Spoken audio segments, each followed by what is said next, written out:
En la tercera parte de nuestra travesía a través de los misterios del Santo Grial, nos sumergiremos en un enigma que pone en tela de juicio los cimientos mismos de la Iglesia Católica.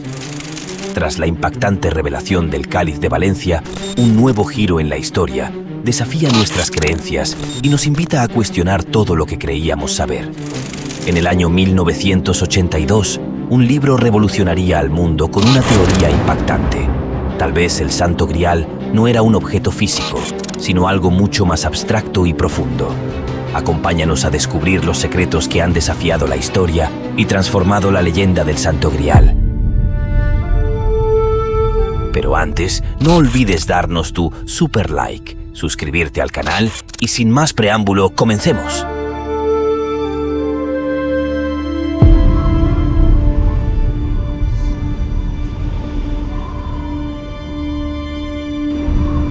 Con la historia del Cáliz de Valencia extendiéndose por el mundo y desatando una renovada fiebre por la reliquia, el Santo Grial volvió a ser una poderosa fuente de inspiración para la literatura y el cine.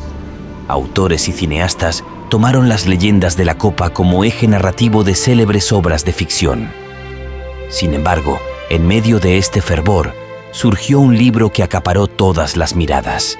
Una obra que no se presentaba como ficción, sino como una investigación audaz que cuestionaba cerca de 2000 años de teología cristiana. Con una controvertida hipótesis, este libro prometía tambalear los cimientos de la Iglesia Católica. En 1982, Michael Bagent, Richard Leigh y Henry Lincoln publicaron The Holy Blood and the Holy Grail, traducido al español como El Enigma Sagrado. Este libro de investigación presentó una teoría sumamente controvertida.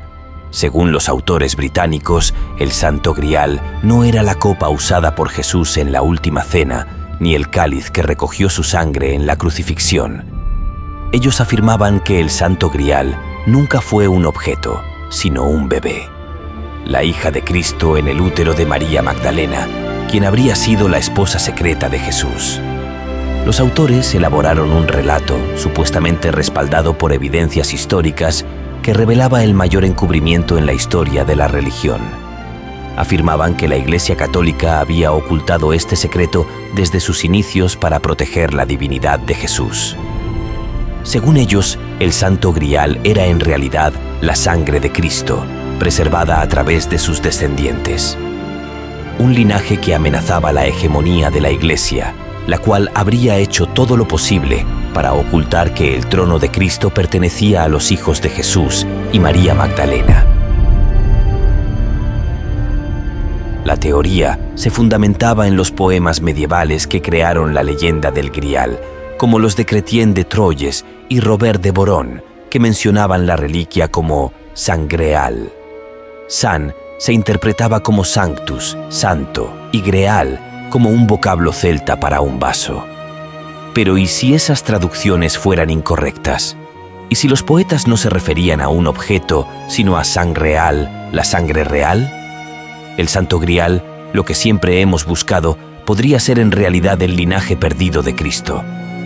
Los autores sugerían que el cáliz, simbolizado con una V, era un signo de feminidad, a menudo representando la forma del útero. La copa que creíamos era el Santo Grial era en realidad un símbolo, una alegoría del embarazo de María Magdalena. En los evangelios gnósticos, rechazados por el canon bíblico, ya se insinuaba una relación marital entre María Magdalena y Jesús.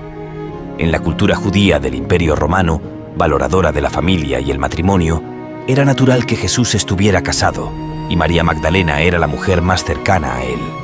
La narración contaba que María estaba embarazada en el momento de la crucifixión y era adorada junto a Jesús como la elegida por Dios. Tras la muerte de su esposo, tuvo que huir de Jerusalén, protegiendo no solo su vida, sino también al bebé que llevaba en su vientre, portador de la sangre de Cristo. María entonces buscó refugio en la ciudad de Alejandría, donde dio a luz a una niña llamada Sara, que en hebreo significa princesa. Cuando Sara creció, ambas viajaron al sur de Francia, donde Sara se casó con un miembro de la dinastía merovingia, una línea de monarcas medievales. Así, El linaje de Cristo quedó protegido a través de las generaciones. La historia de María Magdalena y los descendientes de Jesús se transformó en un culto que, en poco tiempo, sería perseguido. En el año 325, el emperador Constantino I el Grande convocó el primer concilio de obispos cristianos en Nicea, con el propósito de unificar la cristiandad bajo una sola doctrina. La Iglesia primitiva, en su afán por desvincular el Nuevo Testamento de los cultos paganos, encontró que la historia del matrimonio entre Jesús y María Magdalena se asemejaba demasiado al mito egipcio de Osiris e Isis. Este mito, que celebraba la unión sexual entre deidades, era visto como un vestigio de las antiguas creencias paganas que la Iglesia buscaba erradicar. Así, los arzobispos decidieron borrar toda mención de María Magdalena, y los textos gnósticos tachados de herejía fueron sistemáticamente perseguidos. Mientras tanto, en secreto, los merovingios mantenían el linaje de Cristo vivo en sus venas, sosteniendo lo que se conocía como el Santo Grial.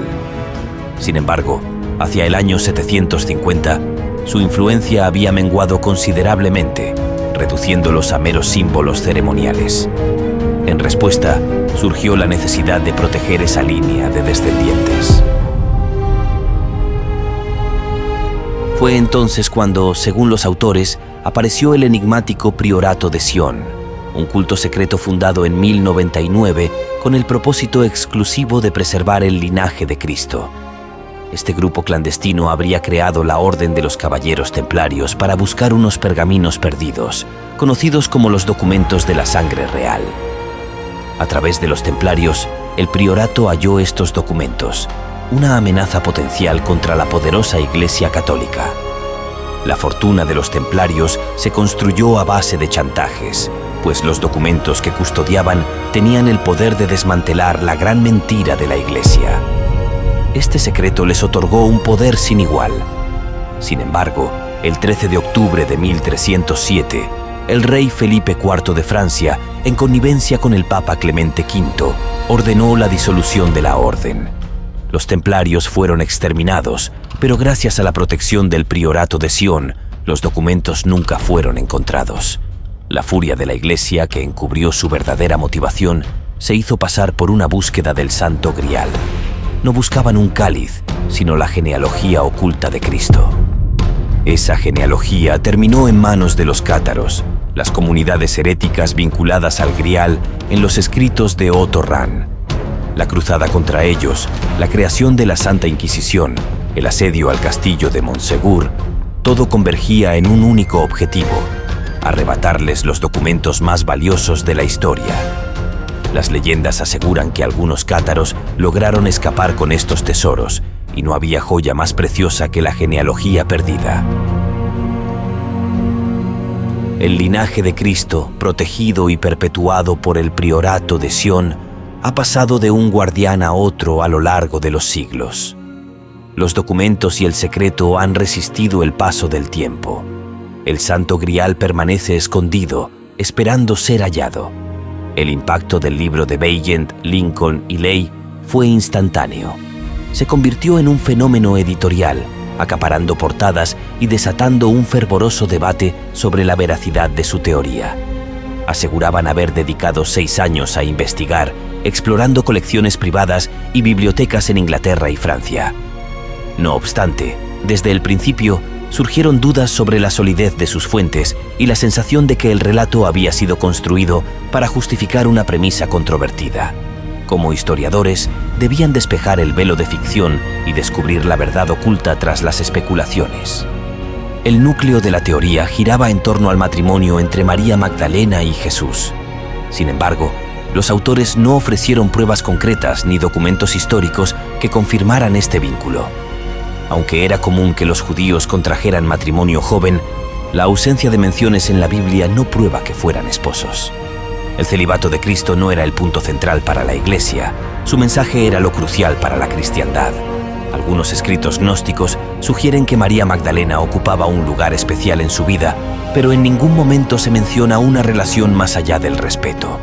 No obstante, la verdadera revelación del libro, lo que lo catapultó al estrellato y justificó la existencia de un linaje perdido, era el enigmático culto conocido como el Priorato de Sion.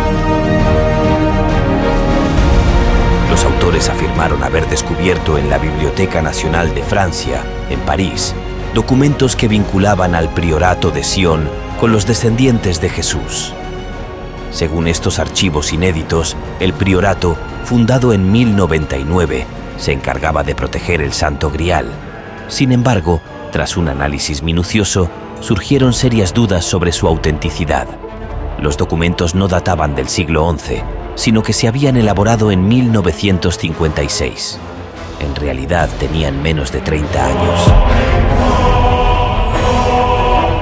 La investigación desveló al principal artífice de la estafa, Pierre Plantard, un artista francés. Plantard se proclamaba descendiente de una antigua línea de reyes merovingios. Para avalar sus afirmaciones, creó lo que hoy se reconoce como uno de los mayores fraudes en la historia de la literatura francesa.